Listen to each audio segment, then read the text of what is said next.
Okay, we're going to be looking at the composite area and perimeter quiz that we took on Friday that we kind of struggled with. You will have an opportunity to re-quiz this, so I wanted to kind of go through it and talk about the way that each question is meant to be worked. Okay? So the first problem, the directions on the problem are to determine the area of each figure. So you kind of want to think about, in each problem, what is it composed of, okay? So this particular picture, we have three things. We have a triangle, so we will need to find the area of a triangle. And then we have a rectangle, so we will need to find the area of the rectangle. And we have another triangle, so we will need to find a third area here. And in order to get my composite area, I will just add these three together. Okay. So the area of the rectangle, which is a really easy place to start, is just base times height, where my base or my length is 32, and my height or my width, however you want to think about it, is 12. Okay. Oh, you can't see it. There we go. So my base is 32 and my height is 12. So the area of just the rectangular part of this figure is 384 square centimeters, or centimeters squared. Then I want to find the area of a triangle. Okay. Well, the area of a triangle, and we can think about it a couple of different ways, is base times height divided by 2 is maybe the easiest way to think about it. So look at the triangle here, and you kind of have to recognize these tick marks as if this is 12, then this is also 12 right here, right? So my base of my triangle is 12, and my height of my triangle is 12. So in this case, I'm just looking at base times height divided by 2, which is 72 square centimeters. And here's where a lot of people went wrong. That is only 2 of the 3 figures. So I need to also find the area of this triangle. Well, luckily in this problem, the 2 triangles are the same size. This one's 12 by 12. This one's also 12 by 12. So it's going to have the same area as the one on the left. So the area of the composite figure is going to be 72 plus 384. So 72 for this triangle, 384 for this triangle, and 72 for this triangle, for a total area of 528 centimeters squared, or square centimeters. See all of my work being shown, very clear. This is what I would like to see quality work with on your papers. Okay? And I did see some awesome papers. Next question. You're doing the same thing. So we have to find 2 areas. We have to find the area of a half circle or a semicircle, and then we're going to add that to the area of this rectangle right here. Rectangle is always an easy place to start. All we have to do is base times height for the rectangle. So area of the rectangle part is just base times height, which is just, here's my base, or my length, which is 4, times my height, which is 6. So that's going to be 24 square centimeters. So the rectangle portion of this area is 24 square centimeters. Then I want to find the semicircle part of this, and that legitimately is quite a bit harder. So we want to take a circle, area of a circle, which is pi r squared, and divide that by 2, because it's only half the circle. And then we have to figure out in this picture what the radius is. Well, if I want to label all of the side lengths, I know this is 4 and this is 6. So this opposite side must also be 6. And this opposite side must also be 4. That's something that we know to be true about rectangles. So if this is 4, this is my diameter. So I truly only want the radius for the area formula because it's pi times radius squared.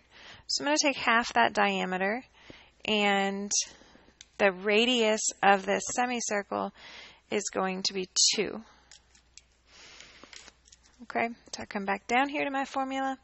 I do pi times radius, or 2 squared, and divide that by 2. And I end up getting approximately 3.2, or I'm so sorry, 6.28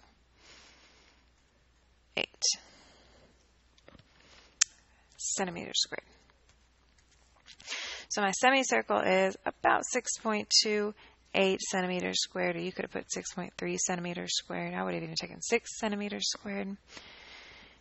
So then if I want my area of my composite figure, these two things put together, then I take my rectangle area and I add to that my semicircle area, and I end up getting 30.28 square centimeters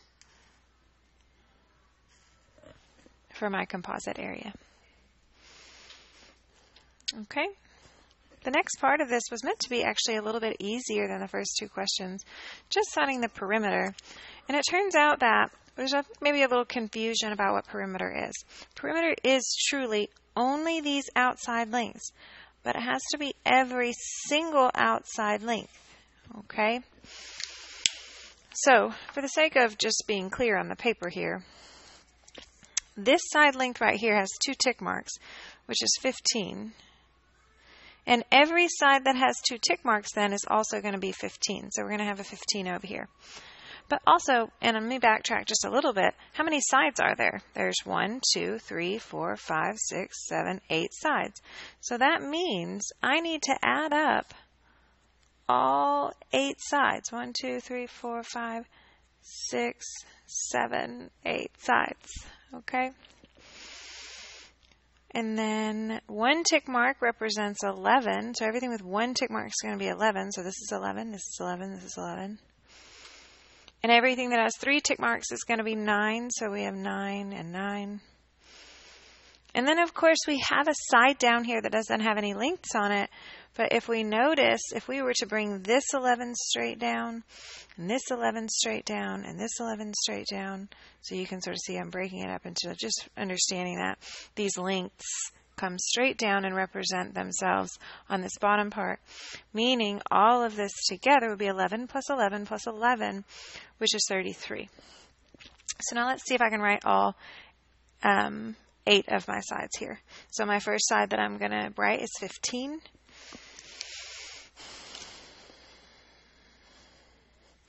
Plus 11, plus 9, plus 11, plus 9, plus 11, plus 15, plus the last long side, 33. And when I add all of those numbers up, I end up with a perimeter that is 114 millimeters.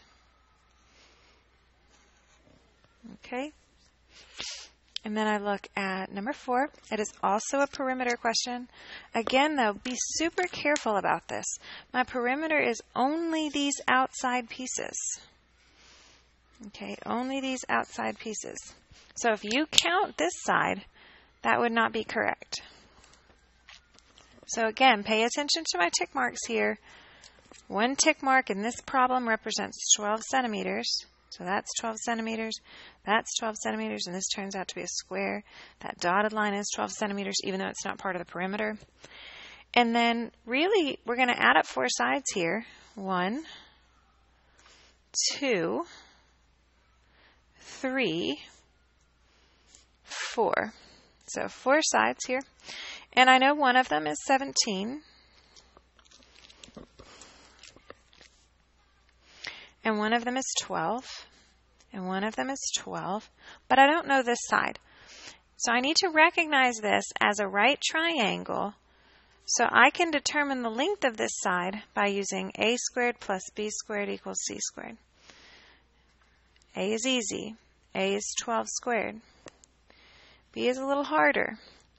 If this whole side length is 17, and this part of the side is 12, then I would need 5 more to make 17, right? So 12 plus 5 is 17. So this part of the triangle is going to be 5. This part of the triangle is going to be 12. So 12 squared plus 5 squared equals c squared. So 144 plus 25 becomes 169 equals c squared. Notice my quality work here is going to make sure that I remember that in Pythagorean theorem, I have to take the square root. And I get my last side, which is 13. And when I add all of that up, I get a perimeter that is 54 centimeters. Okay. Next 2 problems.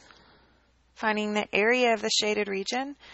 Remember, we kind of thought about this when we did it in class as like a square, or in this case, a rectangular donut, where we're going to have all the dough there, and then we're just going to punch out this middle part, take it out of the problem, and it's going to leave me with this shaded region. So with shaded region problems, you're going to be subtracting out the middle part, right? So if I want to find the area, notice the directions, the area of the big rectangle, that's going to be 12 times 5 because it's just a rectangle. So we do base times height, or length times width. And that gives me 60 square centimeters. But this would be the area like all of it were shaded. So I have to take out the not shaded part. So we're going to look at area of the little rectangle. And it's going to become 8 times 3, again, sort of a length times width or base times height type situation, which is 24 centimeters squared. So that to get area of just the shaded region, I have area of the big minus area of the little, leaving me with 36 square centimeters in my rectangular donut. And these shaded area problems will always work like this. Find the area of the big, subtract away the area of the small, and you're left with just the shaded region. So go same thing in this problem. Area of the big is this outside rectangle, right? So that's going to be 12 times 4, or 48 square centimeters. And then I need to take away from that this triangle piece. So remember, area of a triangle, the formula is 1/2 base times height. So my base is 9 and my height is 4. Okay? So my area of my triangle is going to be, and I did this different earlier, so I don't want to confuse you. Let me back up for just a second, because I can do this a couple of different ways. I can do 1/2 base times height. Earlier, I said base times height divided by 2. Understand, those are truly the exact same thing. So to stay consistent on the quiz, I'll go ahead and do base, which we determined was 9, times height, which we determined was 4, divided by 2. And that will give me area of my triangle. So 9 times 4 is 36, and then half of that would be 18 square centimeters. And then I can find the area of the shaded region by just popping out the triangle from the whole thing. So my area of my shaded region is going to be 48 minus 18, or 30 square centimeters. Okay, flipping it over. Sorry, you can kind of see through here. Number 7, and I'll make the adjustment that I asked you to make in class. I didn't really mean for this to say centimeters. I really meant for this to say feet. Okay. So you are going to get a dog and you're going to fence your yard, right? So this is going to be a fence around your yard. And this is your yard, shown in the picture to the right. And I want to know how much fencing you need. So how much fencing is the perimeter of this picture? How much do I need on the outside? So right off the bat, you should think to yourself, well, I know 3 of those. 11 plus 16 plus 18. And by the way, just writing this would have earned you a point out of your 3 points in this problem. Just knowing that it's perimeter and knowing that you add them up. Okay, then I need to find this third side. So this is very similar to number 4 here. Very similar picture, very similar process. So I'm going to make a right triangle. This is going to be 16. And then if this is 11 and the whole side is 18, 11 plus 7 would be 18. So finding my hypotenuse is going to be 16 squared plus 7 squared equals c squared. And this is 256 plus 49, which is 305 c squared. Again, my quality work here reminding me that I have to take the square root to actually get c itself. So c is going to be about 17.5. It's like 17.46, so I'll just round to 17.5. So this side of the yard is 17.5 feet. Okay, so we're going to add that to our perimeter, 17.5, and that's going to give me total fencing of 62.5 feet. Oh, you can't see that. I'm so sorry. Okay, then it says if the fencing costs $12.50 a foot, how much money will it cost to fence the yard? Well, if it's per foot, then I would take $12.50 and multiply it times the 62.5 feet that I need, and that will give me a total of about $781.25. Okay, I hope this helps. You will be able to redo this quiz next week. I will let you know more details on Monday.